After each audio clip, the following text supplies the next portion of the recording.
खुश रहना सीख लो, वरना दुनिया हर पल रुलाएगी। ज्ञानवर्धक कहानी जो आपकी सोच बदल देगी।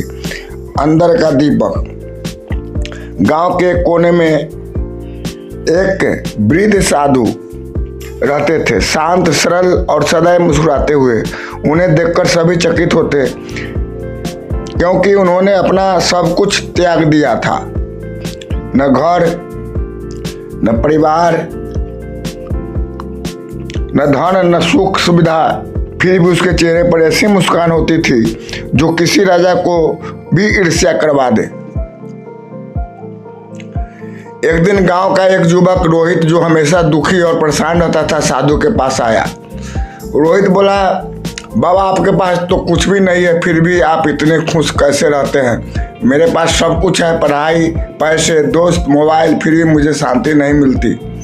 साधु मुस्कुराए और बोले, बेटा तूने बाहरी चीज़ों में खुशी ढूंढी है, अंदर झांका ही नहीं। चल मैं तुझे एक कहानी सुनाता हूँ। कभी एक राजा हुआ करता था जिसके पास अपार धन दौलत थी, लेकिन वह हमेशा दुखी रहता था। उसे नींद नहीं आती, मन शांत रहता और छोटी छोटी बातों पर क्रोधित हो जाता। राजा ने हर उपाय कर लिया, डॉक्टर, तांत्रिक, विद्वान, योगिक, लेकिन कोई भी उसे अस्थायी खुशी नहीं दे पाया। एक दिन एक संत ने कहा, हे राजन, सच्ची खुशी न बाहर है न किसी चीज में, सच्ची खुशी भीतर के दीपक को जलाने से मिलती है। राजा चकित हुआ, भीतर का दीपक ये कैसे जलाऊं?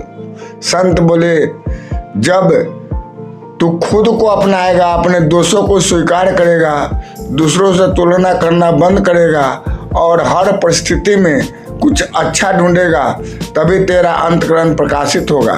ये दीपक संसार के दुखों में भी तुझे परोसन रखेगा। साधु ने रोहित की आंखों में देखा और कहा, बेटा दुनिया तो तुझे हजार वजह देगी दुखी होने की। लोग आलोचना करेंगे, असफलताएं होगी, अकेलापन आएगा, लेकिन अगर तूने खुद को भीतर से खुश रहना सीख लिया तो कोई तुम्हें गिरा नहीं सकता। रोहित की आंखों में आंसू थे। उसे पहली बार एहसास हुआ कि उसने अपनी खुशी दूसरे के हाथों में दे रखी थी। अब उसने ठान लिया वह अपने भीतर का दीपक जलाएगा। खुशी कोई वस्तु नहीं, एक दृष्टिकोण है। जब तक हम खुद को समझ नहीं पाते, तब तक बाहरी चीजें केवल भ्रम देती है। दुनिया दुख देने के मौके देती रहेगी, लेकिन अगर हम खुद को खुश रहना सीख ले तो कोई दुख हमें तोड़ नहीं सकता। Thank you.